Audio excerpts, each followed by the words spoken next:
Stop for a second. Take a deep breath. Now look around you. Everything you see, the air you're breathing, your heartbeat, the light coming through your window. Have you ever wondered if all of this has a purpose? If there's someone behind it all?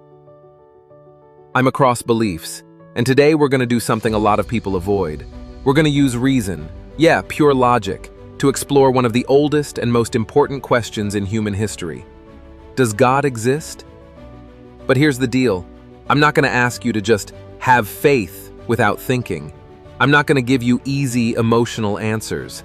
We're going to walk through 5 logical, reasonable arguments together, backed up by what you can observe in the world around you. And I promise you something. It doesn't matter if you're a believer, if you have doubts, or if you've never believed in anything. This video is made for you, because truth doesn't fear tough questions. Truth welcomes investigation.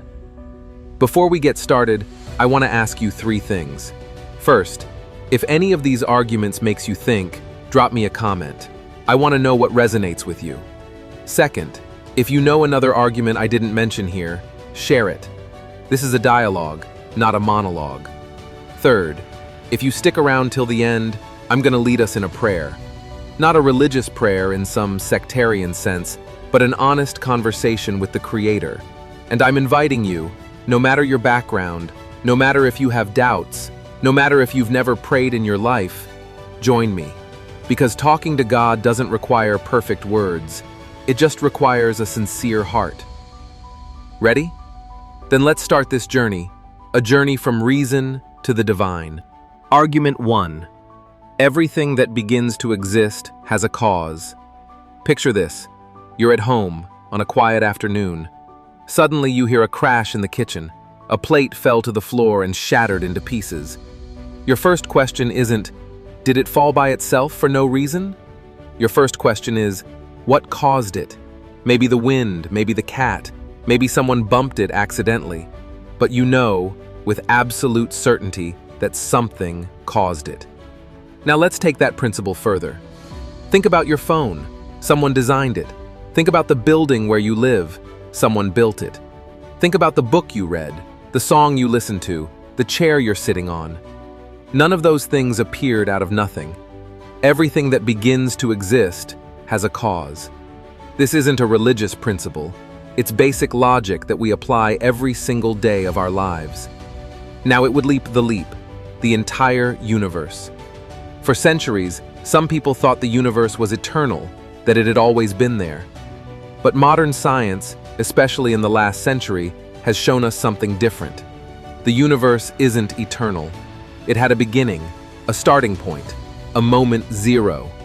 Astrophysicists call it the Big Bang. About 13.8 billion years ago, everything that exists, time, space, matter, energy, began to exist. Here comes the unavoidable question, the one many people prefer not to ask. If the universe began to exist, what caused it? And here's the key point. It can't be something inside the universe. Why? Because the universe didn't exist yet. There was no time, no space, no matter. The cause of the universe has to be outside the universe. So, what characteristics must that cause have? Number 1, it must be eternal. If it depended on something else to exist, we'd have the same problem. It must be something that has always existed. Number 2, it must be incredibly powerful. To create everything we see, galaxies, stars, planets, life, requires unimaginable power. Number 3, it must be immaterial. It can't be made of matter because matter is part of the universe that was created. Number 4, and here's what's fascinating, it must have will, because it had to decide to create. An event without will can't choose when to act. You see where this is going? We're describing exactly what Scripture has said from the beginning. Genesis 1:1 says something profoundly simple and profoundly true. In the beginning, God created the heavens and the earth. It doesn't say, in the beginning everything appeared out of nothing. It says, God created, a first cause, eternal, powerful, with will. Now, some will say, but who created God? And that question reveals confusion. If God is eternal, if he never began to exist, then he doesn't need a cause. Only things that begin to exist need a cause. God, by definition, has no beginning. Think of it this way. If I ask you, who's married to the bachelor? You'd say, that question makes no sense. A bachelor, by definition, isn't married. In the same way, asking, who created the eternal creator, is a contradiction in terms. So, the first logical reason to believe in God is this. The universe began to exist, and everything that begins to exist has a cause. That cause transcends the universe, and we call that cause God. Question for you.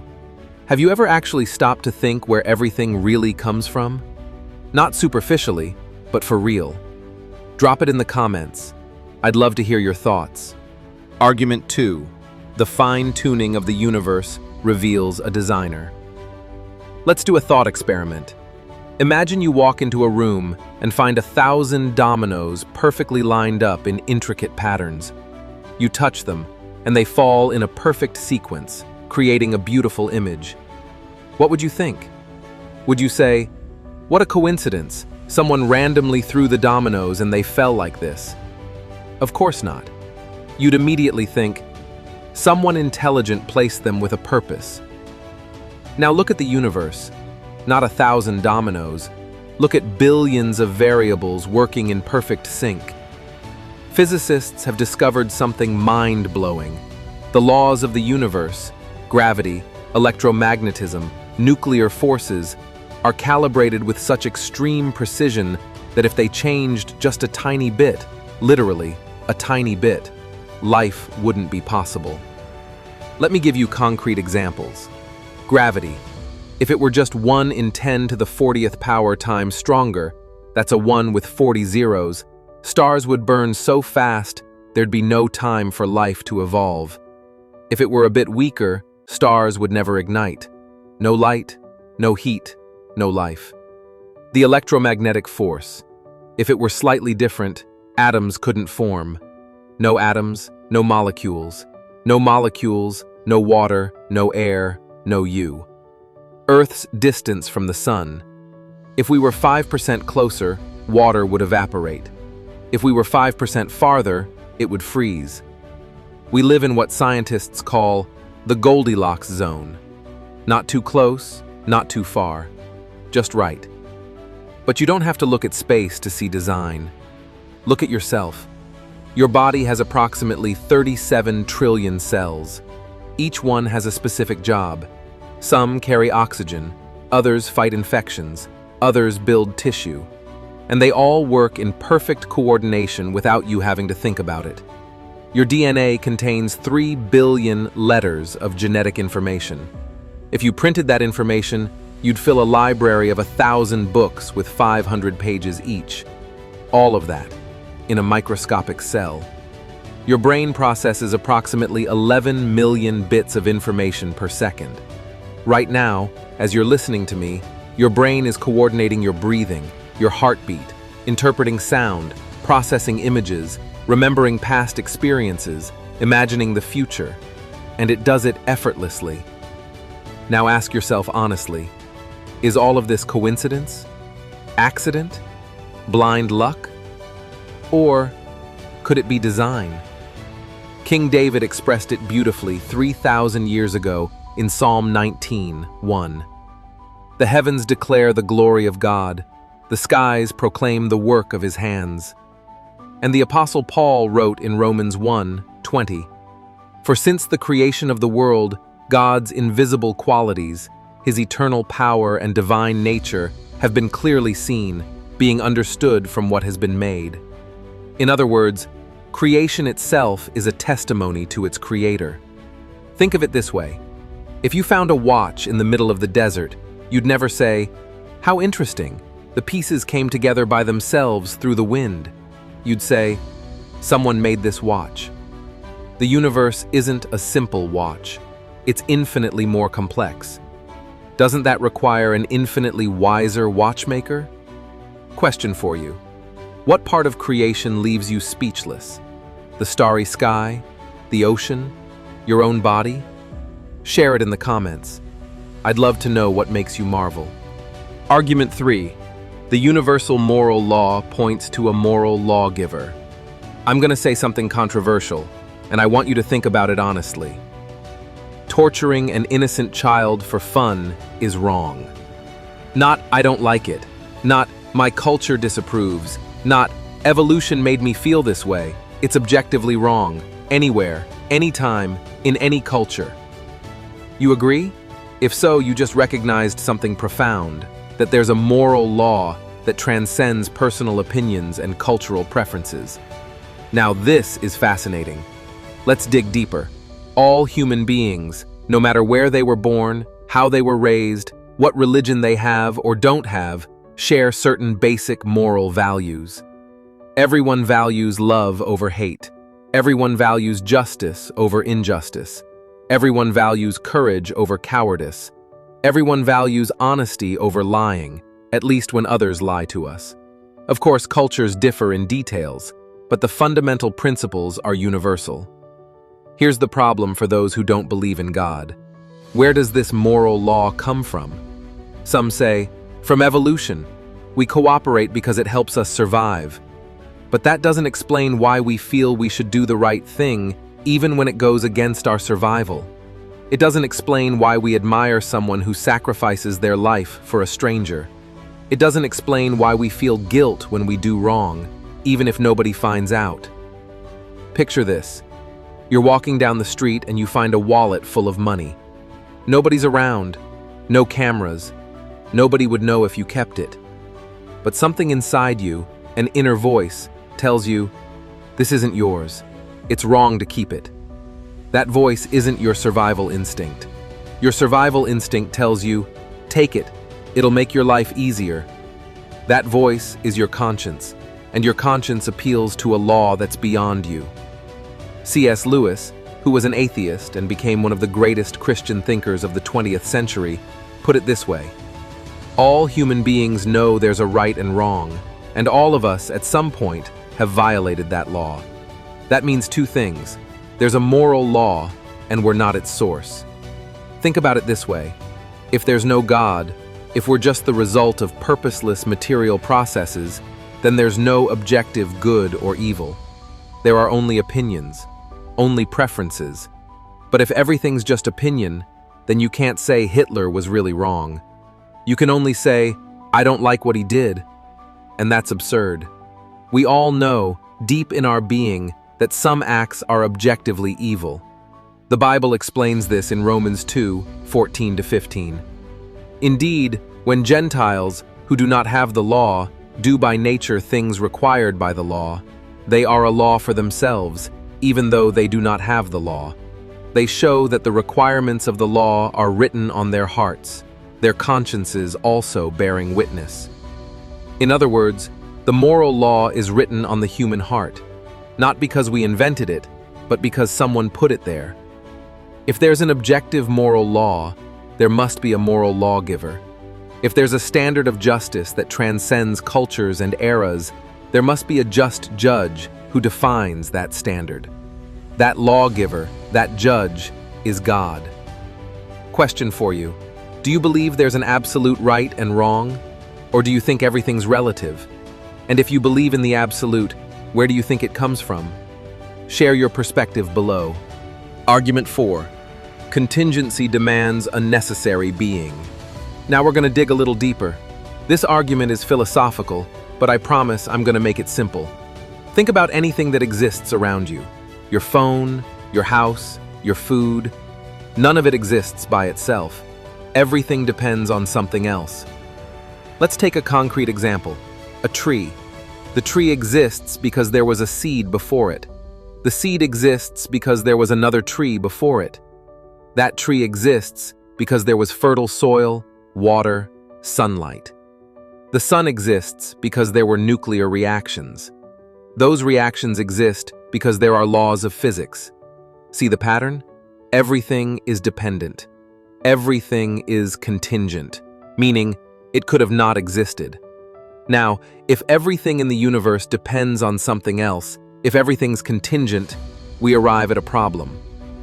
Nothing could have started to exist. Think about it.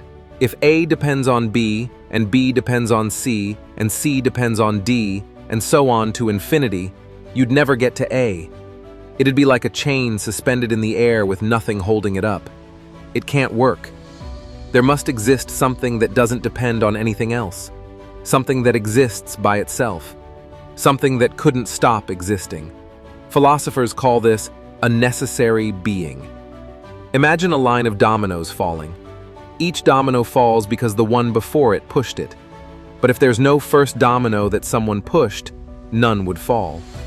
In the same way, if everything in the universe is like a domino that fell because another pushed it, there must be a first mover, something that moved without being moved, something that exists by itself. When God revealed himself to Moses in the desert, Moses asked, "What is your name?"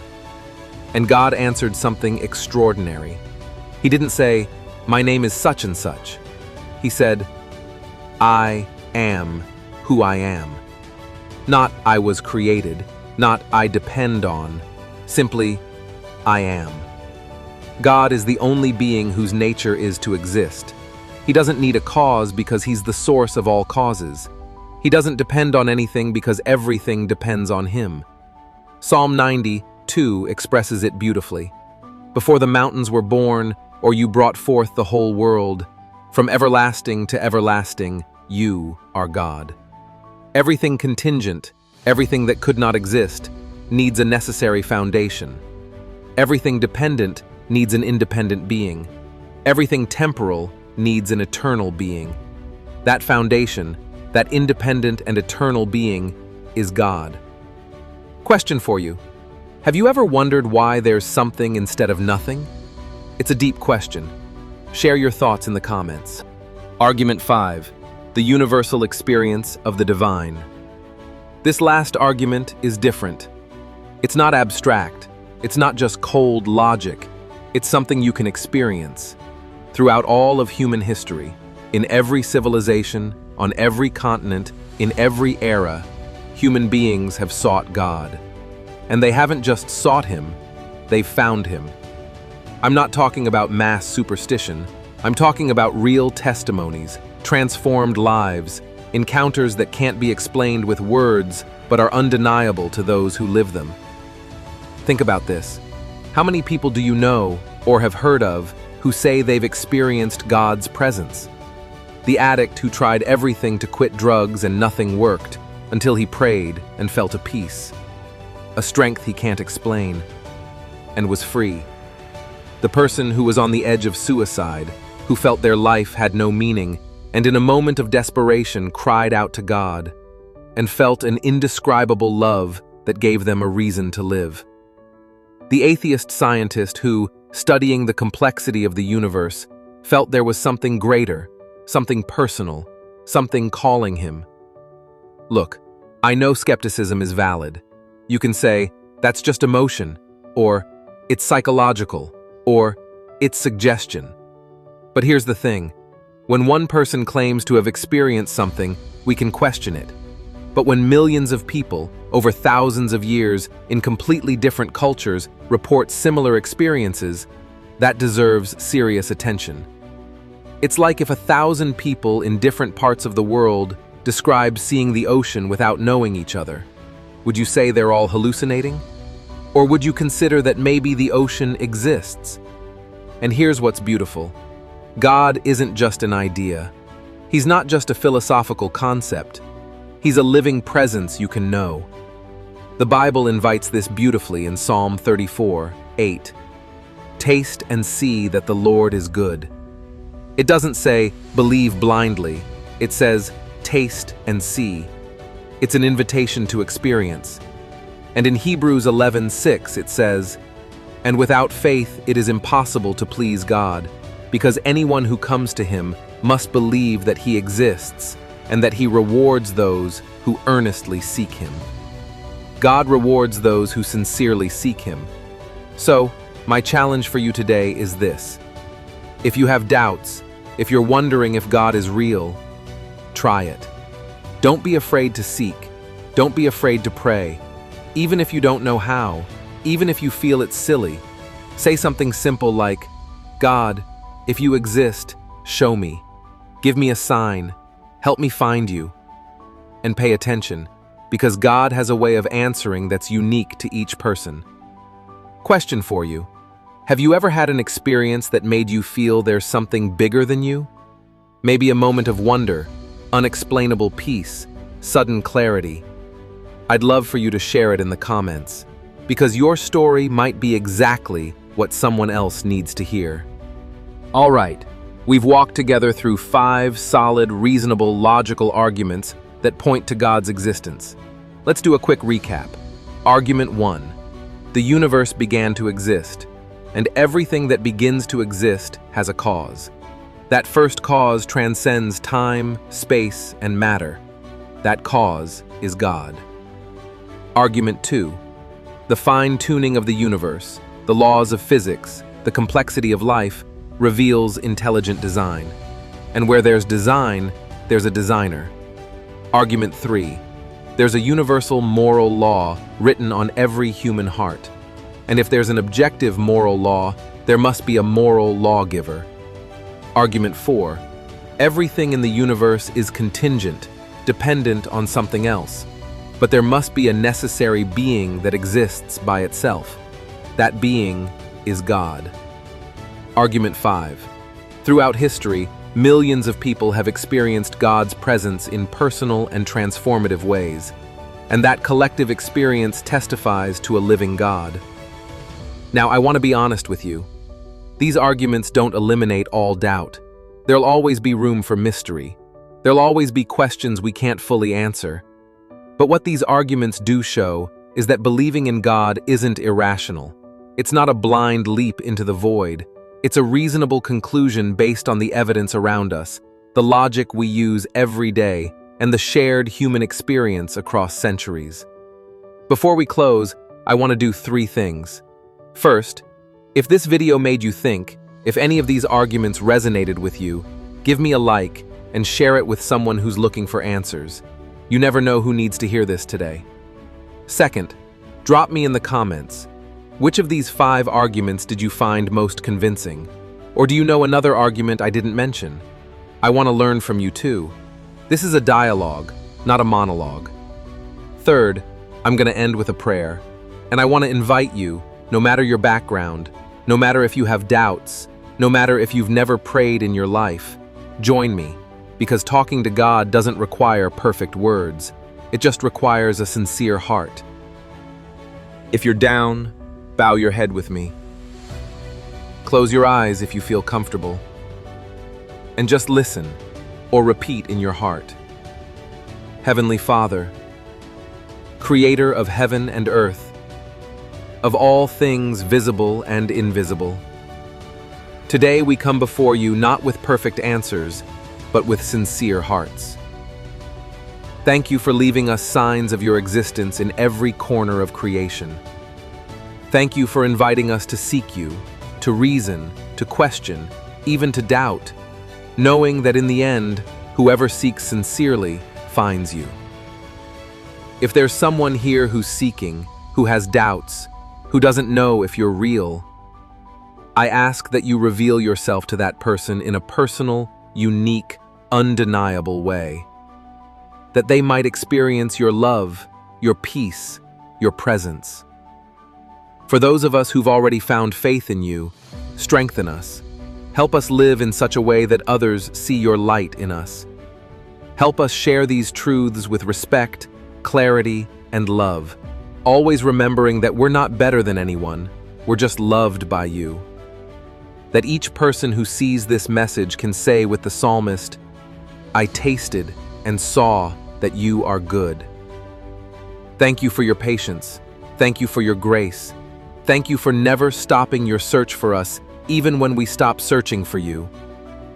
In your holy name we pray. Amen. Thanks for sticking around till the end. For real. I know it's over 20 minutes and your time is valuable. The fact that you made it this far tells me you're searching for something real, and that's admirable. Remember, you're not alone in this search. Thousands of people throughout history have walked this path. And we've all found that in the end, truth has a face, and that face is divine.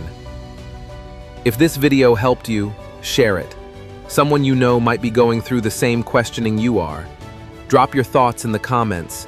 I want to know what you think. I want to know your story. And if you want more content like this, videos that combine reason, faith, and practical experience, subscribe to the channel and hit that bell. See you in the next video. And remember, truth doesn't fear questions. Truth welcomes sincere seekers. May God bless you, keep you, and reveal His presence to you. Peace out.